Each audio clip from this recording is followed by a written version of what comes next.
Alaikum warahmatullah. Donc, nous allons continuer donc, avec la numérisation. Donc, il faudra créer une couche. Donc, ça, vous savez tous comment le faire. Nouvelle couche et file. Je crée la couche, nom du fichier. Là, j'enregistre. Donc, je peux l'appeler limite de la ferme. Voilà. Je l'appelle limite de la ferme. Ici, type de géométrie, polygone. Donc, tout ça, vous avez eu à le faire. Là, vous gérez ça, 32628. Donc, vous vérifiez ici en bas si c'est bon, 32628. Donc là, c'est bon. C'est bon. Tout est bon. Voilà. Donc, je remplace. Je l'avais déjà fait. Donc, je vais juste remplacer. Voilà. Donc, j'ai limite de la ferme. Maintenant, c'est une couche que j'ai créée. Il n'y a rien dans la couche. Je dois numériser. Donc, comment numériser? Je viens sur éditer. Voilà. Basculer en mode d'édition. Numériser, c'est la même chose que éditer. C'est la même chose que digitaliser aussi. Donc, j'ai appelé cette édition, mais il faut que je vienne ici aussi. Ajouter une entité polygonale. Donc là, vous savez déjà comment le faire. Je viens point 1, point 2. Donc, il faudra afficher les étiquettes pour que vous puissiez savoir par quel point commencer. Donc, sinon, si vous ne savez pas la structure de la ferme, vous pouvez mélanger. Donc, voilà, donc bon, là où ça c'est un peu déplacé. Pour faire retour, il faut appuyer sur retour, backspace, le bouton backspace en haut à droite. Voilà, j'appuie sur retour, voilà, et ça recommence. C'est juste ça, c'est simple. Si je veux annuler le tout, j'appuie sur échappe et ça annule tout, je recommence de tout. Voilà. Donc, c'est simple, hein, c'est pas compliqué. Donc, je vais zoomer un peu pour que cela soit un peu plus clair. Voilà. Voilà, je vais me déplacer en bas. Le point 15 ne figure pas. Donc, je viens ici, la main. Voilà, je me déplace et je recommence.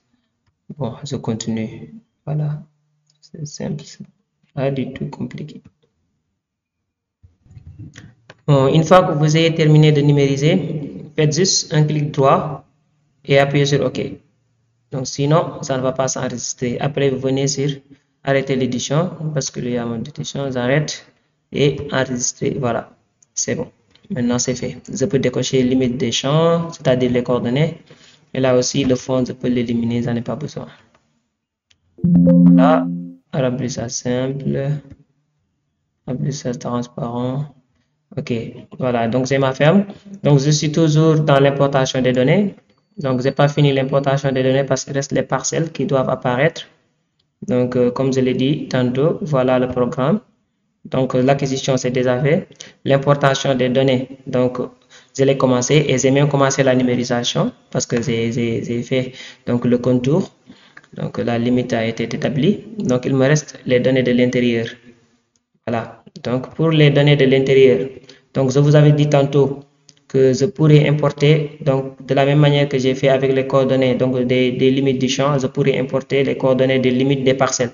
Mais ça sera un peu long et il y a beaucoup de coordonnées, c'est un peu désordonné puisque je l'avais déjà fait. Je vais faire le zéro référencement sur une carte que j'avais déjà établie.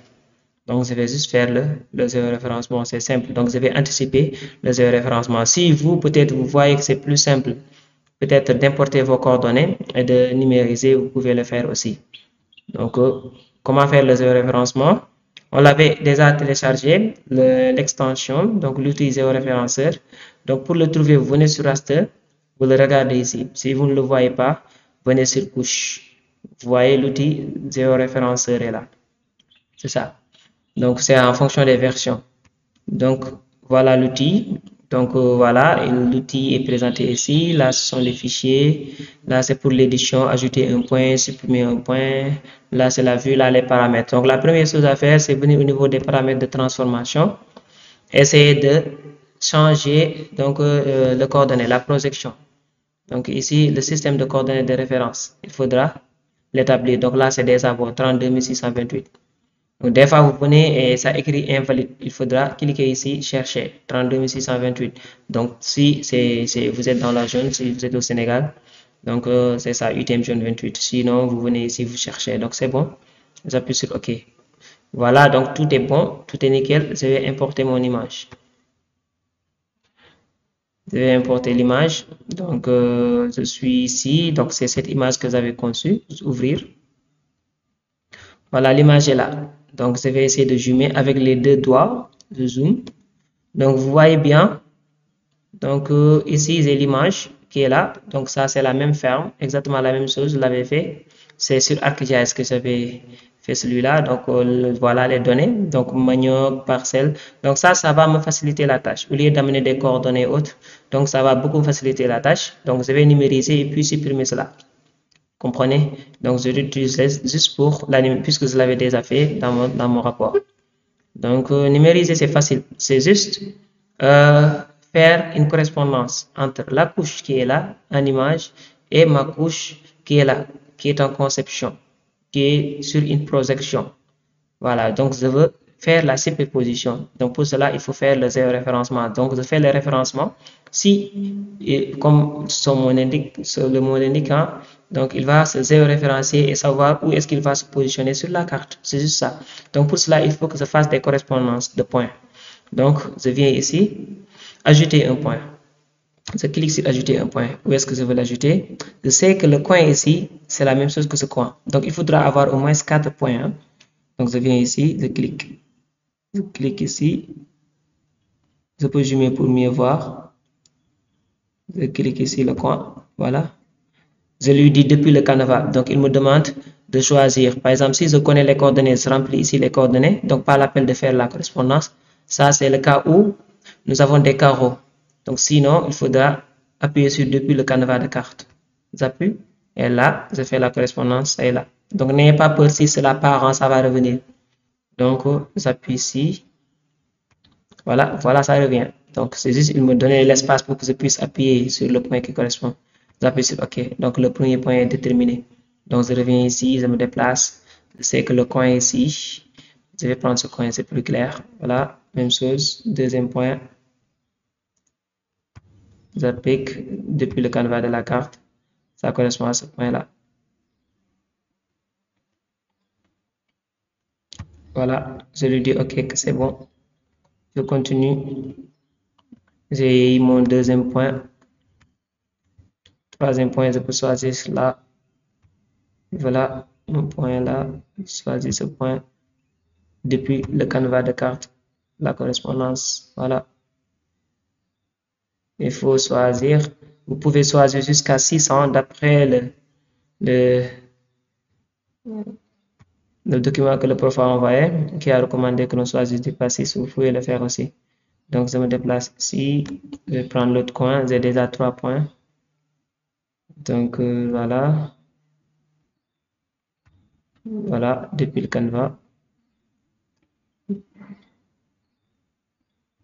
Donc, je vais m'approcher un peu.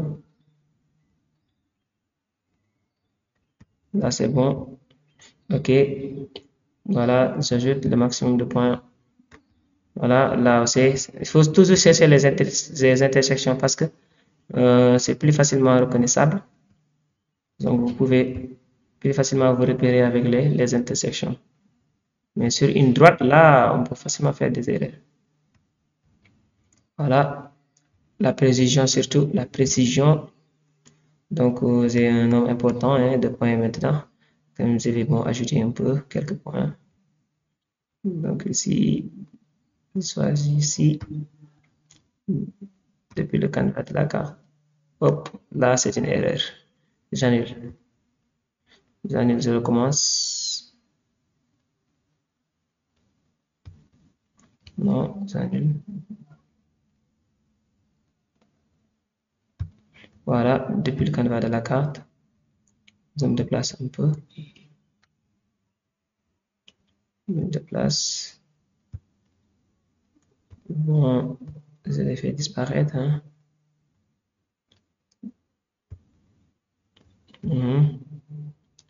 Donc, depuis le canevas de la carte, je recommence. C'est ici que vous allez sélectionner. Voilà, c'est bon. C'est fait. Voilà, ainsi de suite. Voilà, j'ai choisi mes points. J'ai choisi beaucoup de points. Hein. 1, 2, 3, 4, 5, 6, 7, jusqu'à 8 points. Donc, c'est bon. Maintenant, je vais venir ici, sur cette plaque. Donc, voilà, j'ai choisi 8 points. Les points sont là. Donc, c'est important de venir ici au niveau des résidus. Donc, vous voyez ici, dead x, dead y, ça, ce sont les erreurs. Donc, le résidu, ça calcule donc l'erreur totale. Donc, ça, c'est une formule, hein, c'est une formule donc, qui est calculée à partir de dead x et dead y. Donc, ce sont les erreurs qui sont calculées par là. Donc, là, nous avons l'erreur. Donc, tant que l'erreur ne dépasse pas 5, donc c'est bon. Donc, ça peut aller jusqu'à 10. Si ça ne dépasse pas 10, c'est pas grave. Mais si ça dépasse 10, il faudra éliminer. Donc, vous pouvez facilement éliminer les points. Ici, vous voyez, éliminer les points qui ont donc des erreurs donc, qui sont trop élevées. Voilà. Donc là, c'est bon. Donc, je pense que tout c'est entre 0, 1, 2. Donc, il n'y a pas beaucoup de différence. Voilà. Et donc, ici, je pense que c'est bon. Tout est bien. Et si vous regardez bien aussi, en bas, voilà, il faut que je fasse ça pour que vous puissiez voir. En bas, on donne l'erreur moyenne. L'erreur moyenne est là. L'erreur moyenne est de 1,52. L'erreur moyenne est de 1,52. Là, c'est bon. Donc, c'est pas du tout grave. Donc, évitez que cela dépasse trop, que cela dépasse 5. Voilà. Donc, ce sont des données qui sont données et qui sont recommandées. Donc, je peux commencer l'édition. Donc, puisque tout est fait. Donc, il faut juste que je vienne ici dans Fichier, débuter le géoréférencement. Donc, là, je débute le géoréférencement. C'est simple. Ça pue. Il me dit que la transformation a échoué, donc il y a un petit problème quelque part.